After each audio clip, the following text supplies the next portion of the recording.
African lion vs Asiatic lion, which is the strongest, so picture this.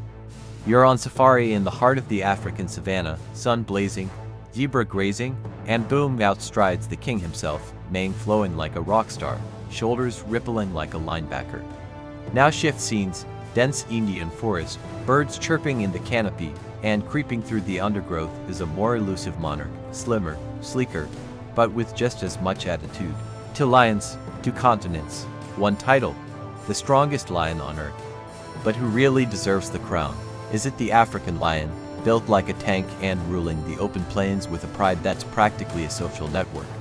Or is it the Asiatic lion, rarer than a parking spot at Costco on a Saturday, surviving in the shadows of Gir Forest with stealth and cunning? We're talking about one of the most fascinating rivalries in the animal kingdom, and trust me, this is not just a size contest. Think about it. Would you bet on the heavyweight with a killer roar, or the lean strategist with ninja-like reflexes? These 2 cats may share a common ancestor, but after 200,000 years of separation, they've evolved into very different beasts. One dominates wide-open Africa with nearly 30,000 individuals.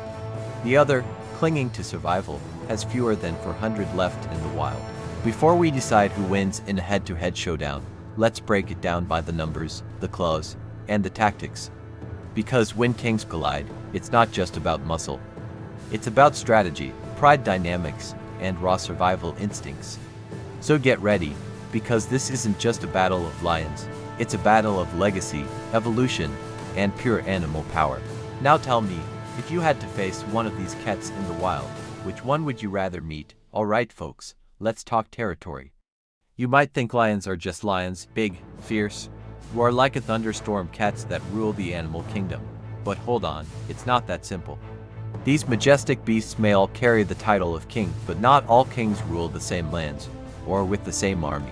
First up, the African lion. Think of him as the quarterback of the savannah. Confident, brawny, popular.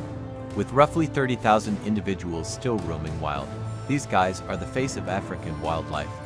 From the grassy plains of the Serengeti to the wooded savannas of Kruger, they're everywhere. It's like Lion Central out there. You go on an African safari, and chances are, you'll spot one lounging under a tree like he's got no bills to pay and no enemies to fight. But now, let's travel east, way east, to the thick, dry forests of India, where the Asiatic lion makes its last stand. And when I say last, I mean it. There are only about 400 of them left in the wild. That's not a typo, just 400. That's fewer than the number of NFL players on active rosters in a single season.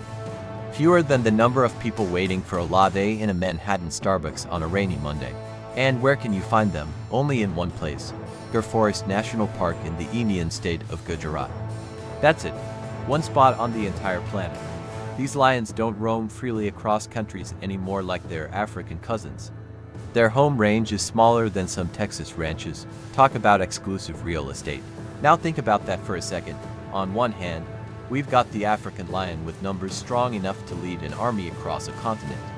On the other, the Asiatic lion, huddled in a single reserve, like the last Jedi in a galaxy full of threats. So here's a wild question. If one of these species vanished tomorrow, which would the world notice more? And which one do we need to protect more right now? As a wildlife expert, I've seen African lions up close, and let me tell you, nothing beats that moment when a whole pride casually strolls by your Jeep like they own the road. But when I spotted an Asiatic lion in Gir Forest, it felt different, like stumbling upon a living relic from a forgotten chapter of nature. The stakes are higher for the Asiatic lion. Rarity makes them special, but it also makes them vulnerable. They're survivors, yes, but survival at that level of isolation is a daily battle against disease, genetic bottlenecks, habitat loss, and even political debate. So here's the real kicker. Is the true king the one who rules a vast empire, or the one who holds the line in the last stronghold? Stick around, because what comes next will truly separate these 2 titans from their muscles to their manies. Now that we know where these big cats call home, let's talk about their looks. Because hey, in the animal kingdom, presentation matters. When you're top of the food chain, you don't just act like royalty, you've got to look the part too. So first up, meet the African lion, the heavyweight champion of charisma. This guy walks like he owns the place, and frankly, he kind of does. Males can grow up to 11 feet from nose to tail, stand about 4 feet at the shoulder, and weigh a jaw-dropping 550 pounds. That's basically the size of a motorcycle with teeth. But what really makes him turn heads is the mane. Oh yes, the mane is everything. Thick, full, dramatic, it can range from dusty blonde to dark chocolate brown, even jet black as the lion gets older. Some of them look like they're straight out of a Viking movie or an 80s hair band.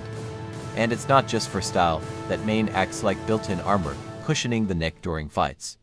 Imagine a football player with a built-in helmet made of hair. That's evolution showing off. Now, let's cross over to the Asiatic lion, and things start to look a little different.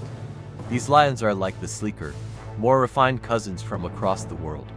They're slightly smaller overall, usually topping out around 400 to 500 pounds. Sure, they can hit 550, but it's less common. Their build is leaner, more compact, think athlete over bodybuilder. And here's the fun part, while the African lion is strutting around with a full-blown rockstar mane, the Asiatic lion is rocking a more low-profile look. His mane is shorter and less dense, which means you can actually see his ears. It's like nature gave him a shortcut to better hearing in thick Indian forests. Functional, yes, but not quite the same level of dramatic flair. And here's a detail I personally find fascinating. Every single Asiatic lion has this unique skin fold running down its belly. It's like a hidden zipper. Nobody's quite sure why it's there, but it's one of those small details that tell you just how separate these two cousins have become over thousands of years. That's right, even their belly flaps are different. If I had to compare them using cars, the African lion is the Ford F-150 Raptor, big, tough, intimidating. The Asiatic lion, more like a Jaguar F-Type, lean, fast, elegant, and less likely to bulldoze its way through the savannah. So here's the million-dollar question. If you put them side by side, which one looks more like a king? Is it the bulky, majestic African lion with that massive mane and commanding presence? Or the Asiatic lion, with a slimmer frame and sharper features, built more for agility and stealth? And what happens when appearances deceive? Does size always equal strength? Or could the lion with less fluff still pack a punch? Let's keep going, because we're about to explore how these lions live, hunt, and fight, and trust me, there are more surprises ahead. Let's face it, even kings need a crew. No lion rules alone. And in the world of lions, family is everything. But here's the twist. Just like humans have different family dynamics depending on where they live, say, a big loud Texan BBQ family versus a quiet Vermont cabin crew, lions also run their social lives very differently depending on their species. So let's talk pride. Not the kind where you feel good about your new haircut, but the real deal. A lion pride, the ultimate feline family unit. Think of it like a royal household, complete with a hierarchy, drama, cooperation, and yes, the occasional fight over food. In the African savannah, the African lion lives in what I'd call a full-blown lion community. Their prides usually have 4 to 6 adult females, a handful of playful cubs, and 1 or 2 big, burly males, kind of like the lion version of a suburban household with lots of moms, kids, and a dad who only shows up for dinner and football. These prides are tight-knit, social, and surprisingly organized. The females do most of the hunting, raise the cubs together, and even babysit each other's kids. It's teamwork at its finest. Now contrast that with the Asiatic lion, and things look a little more reserved. Their prides are much smaller, often just 2 adult females and their cubs. It's more like a small-town single-parent household than a bustling lion city. And the male, well, he's more of a guest star than a full-time cast member. He shows up when it's time for mating or when there's a really big kill worth crashing the party for. Otherwise, he's off doing his own thing. And get this, some male Asiatic lions are such lone wolves, or should I say lone lions, that they only interact with the pride a couple of times a year. That's not neglect. That's just how they roll. Now you might be wondering, why such a difference? Why does one lion like a full house and the other prefer a quiet corner? Well, it all comes down to environment and prey. African lions live where large herds of wildebeests and buffalo roam, so hunting together in big groups pays off. More paws, more success. Asiatic lions, on the other hand, deal with smaller prey in tighter forests. You don't need 5 lions to take down a chital deer. In fact, too many lions in the mix just means more competition for dinner. Personally, I find the African pride life incredibly fascinating. I once spent 3 days observing a pride in the Masai Mara and was blown away by how much cooperation goes on. They move like a team of trained professionals. But when I tracked an Asiatic pride in her forest, it was a totally different energy. Quiet, calculated, almost like a secret society of cats. Both styles work. Both are brilliant in their own right. So which lifestyle would you choose? The social buzz of a busy African pride, or the low-key, stealthy life of the Asiatic lion? Either way, lions know how to stick together, even if one group does it with a whole posse and the other just texts occasionally and shows up for Thanksgiving. Next up, let's find out how these lions actually get their food. And trust me, the dinner table etiquette is very different. Alright, let's talk food. Because no matter how royal you are, sooner or later, even the king's gotta eat. And when it comes to hunting, these lions have some very different dinner strategies. Imagine you're watching a football game. The African lions, they're the full offensive line, perfectly coordinated, working together like a championship team. The zebra is the ball, the buffalo is the end zone, and the lionesses. They're the star players, fast, sharp, and incredibly skilled. That's how African lions hunt. These big cats go after big game. We're talking Cape buffalo, zebras, wildebeest, even baby elephants if they're feeling bold. And it's not just about brute force, it's about planning, teamwork, and timing. Think of it as National Geographic's version of Ocean's 11, but with claws. Here's how it usually goes down. A group of lionesses fans out quietly in the tall grass. One sneaks around to the left, another to the right. The rest wait in ambush. And boom, once that zebra steps into the danger zone, they strike with military precision. The success rate, around 30% when hunting as a group, which is pretty impressive in the wild. Now, flip the script and head over to India. The Asiatic lion takes a different approach. These cats are more like solo ninjas than team athletes. Their prey is smaller, like nilgai the blue bull, chital-spotted deer, wild cattle, or domestic livestock that stray too far from the village fence. And because their menu isn't as massive, they don't need a full squad to take it down. Asiatic lions still live in prides, sure, but they don't always need the pride when it's mealtime. One lioness can silently stalk through the dry forest, wait for the perfect moment, then pounce. No conference call, no group huddle, just good old-fashioned stealth. Now, let me tell you from personal experience, watching an African pride take down a buffalo is like seeing a slow-motion car crash mixed with ballet. Just flying, hooves stomping, lions leaping, all of it happening under a blazing orange sunset. It's one of the most heart-pounding things you'll ever see in nature. On the other hand, tracking an Asiatic lion on the hunt in her forest is a lesson in patience. They move through the trees like shadows, every step measured. And when the chase begins, it's quick and clean. No flash, just precision. So here's the big question. Would you rather take down a massive buffalo with your whole crew behind you, or quietly drop a deer all by yourself before anyone even hears you coming? Both hunting styles are masterpieces of evolution, perfectly adapted to their environments. One relies on power in numbers, the other on precision and stealth. And what do they do once the kill is made? Who eats first? Who gets the leftovers? Stick around, we're about to dive into lion dinner etiquette, and it's not as polite as you might think. Now, we've talked about where they live, what they look like, and how they hunt, but let's take a moment to ask one very important question. What do lions do the rest of the day? Spoiler alert, not much.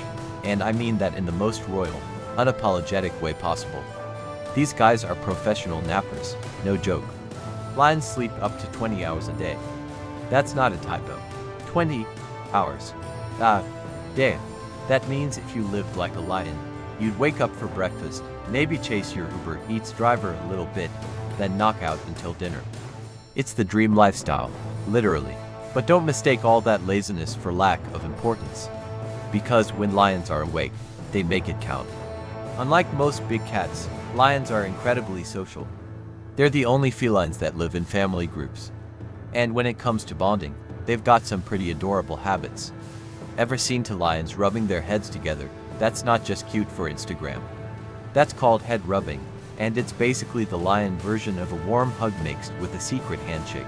And then there's a la grooming, one lion licking another's fur to clean it and build trust. It's like when your grandma used to spit on a napkin and clean your face in public. A little weird, kind of gross, but filled with love. Now, while all this bonding and grooming is sweet, don't forget, these are still apex predators. And when a lion wants to be heard, the entire savanna listens. Lions have the loudest roar of any big cat, and it can be heard from up to 5 miles away. That's 8 kilometers if you're measuring like a scientist or a track coach. To put that in perspective, if a lion roared in Central Park, someone in Brooklyn would call animal control. I remember once, while camping in the Okavango Delta, I heard a lion roar in the middle of the night. The ground vibrated, my tent shook, and let me tell you, there's no alarm clock on Earth that wakes you up faster than a lion's voice echoing through the dark. And yes, most of that roaring, grooming, and social time happens after dark. Lions are nocturnal by nature. Once the sun dips, they come alive. That's when they stretch, mingle, strategize, and sometimes flirt, because what's more romantic than a moonlit hunt followed by a shared meal? So here's the wild question, why sleep so much? Why save all that energy? Well, think of lions like high-performance engines. They don't waste fuel idling all day.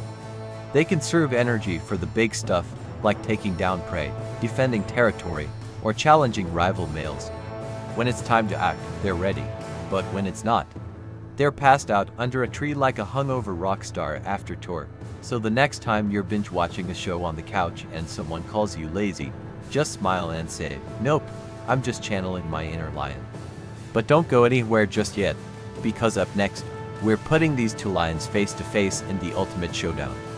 Who would actually win in a one-on-one fight, the African powerhouse or the stealthy Asiatic survivor? Stay with me, things are about to get wild. Wildlife expert segment. The final face-off, when kings collide. Who wins the crown? Alright, it's time to stop tiptoeing around the question you've been dying to ask since we started this wild adventure. If these two lions went head-to-head, tooth to tooth, who would actually win the fight?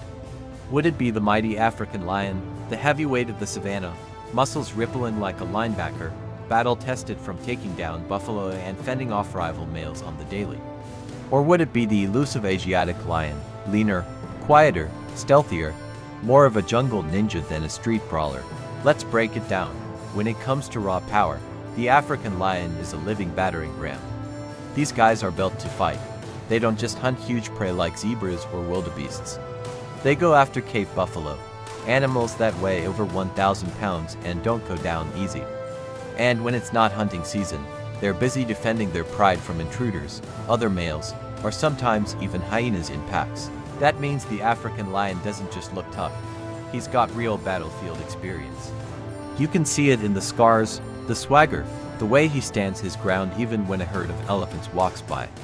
He's basically the bouncer of the animal kingdom, and the guy's resume is stacked.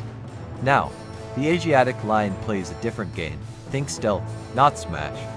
He's faster, more agile, and he knows how to use the shadows. These lions don't need brute force to survive, they rely on timing, patience, and knowing when to disappear.